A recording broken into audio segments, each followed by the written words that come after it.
DIY conversions and things to look out for. Let's have a look. Hello everyone. Welcome to another episode of Real Estate Fail.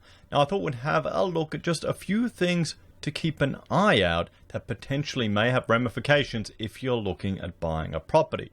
Now the first one has been sent to me by a viewer, and we'll jump over here. Now I haven't looked into this, but this is something you will need to check. This is a $1 million property in New South Wales, and it looks like a lovely house with 2 garages. Now, what do you think the issue could potentially be here? And I'll have a shot of coffee while you let us know. It's good coffee. Well, actually, no, it's not. I've trained myself to drink instant, guys, to save money. I used to be such a coffee snob. So let's have a look here. I mean, there you go. It's a lovely little house. Nice, well-kept garden. Good fences. They've even got it looks like a satellite dish. Look at this here. You know, wonderful. They've blurred out the photographs. That's nice. That's very nice. So you can tell it's not been staged. Timber floors. The camera is obviously a bit lower than normal, than eye height with their lenses.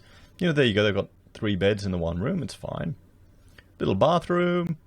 You probably need to tear it out and redo it, but it's perfectly livable. Nothing wrong with it. Look, you even have a little outdoor area, little playground.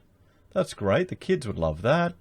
And you'd probably be doing a lot of living out there. They've even got a little gas heater. And look, I mean, so here it is. It's a decent size house, and you're near all these other areas. You've got a school there, a reserve, you know, even a lake. You can take the dog, go for a walk around the lake. There you go, another aerial.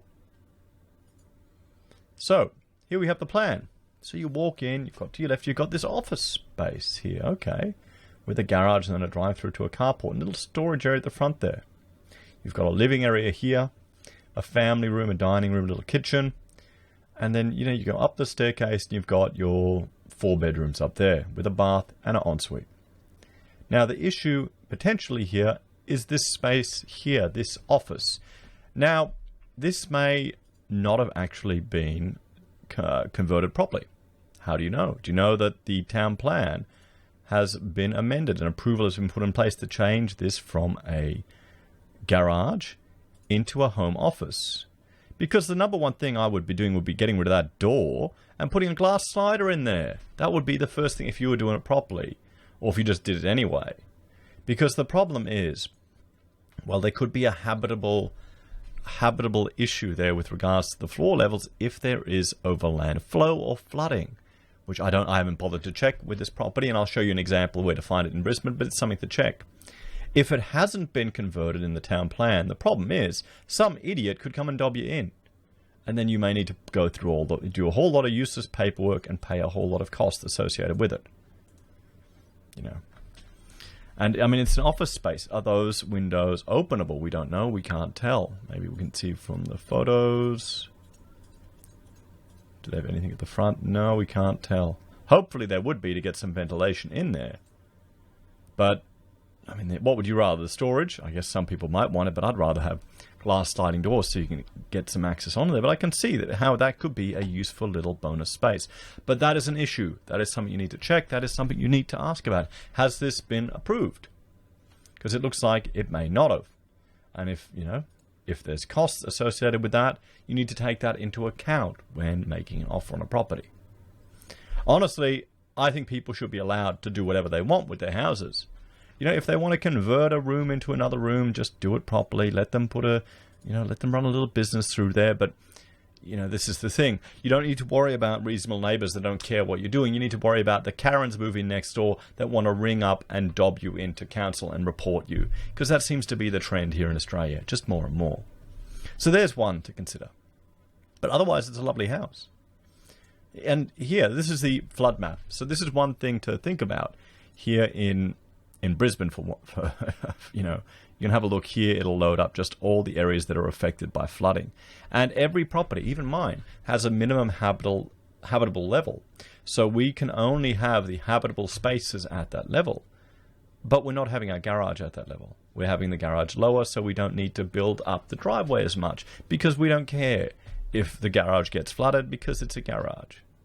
But the bedrooms, you kind of don't. Not that it's ever going to happen on my land. It hasn't in any of the recent floods ever it would probably only be some overland flow from a little creek, but I don't think it'll reach us. And even if it does, I don't care if I lose the garage.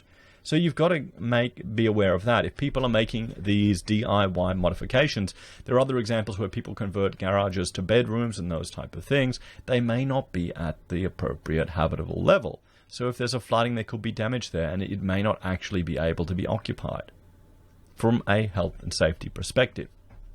Now, the third thing I wanted to draw to everyone's attention, and this is with regards to dual occupancy.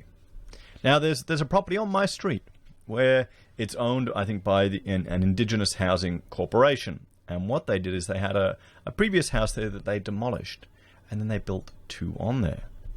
Well, no, not sorry. They built one and a granny flat. And the granny flat here in Queensland, at the time of recording, the last time I checked, I think it had to be about 80 square meters.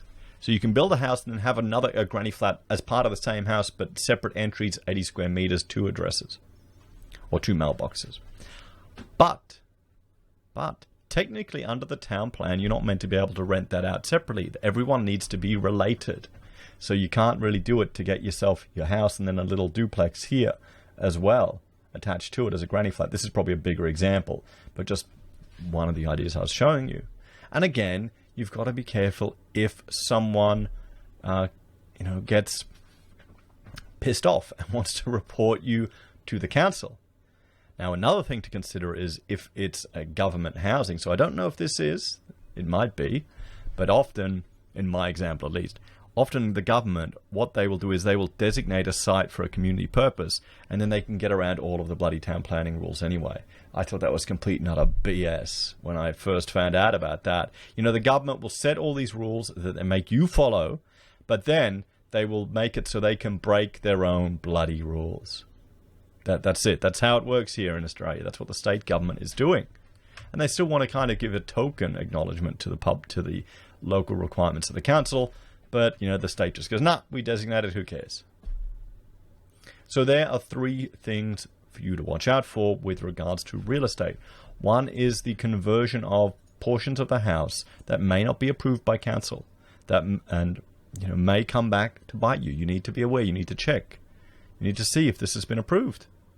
It may have. Perfect. Fine. No problem. But it's just part of your risk management strategy. But, will the conveyancing pick that up? I don't know. I don't trust them. I've noticed it seems to be kind of a bit of tick and flick in most regards with what the conveyancers do. I'd suggest you contact the council and check it yourself. It's a phone call, guys. It's a phone call. You ask the real estate agent, have you gotten DA, building approval, or have you gotten town planning approval to add this other office?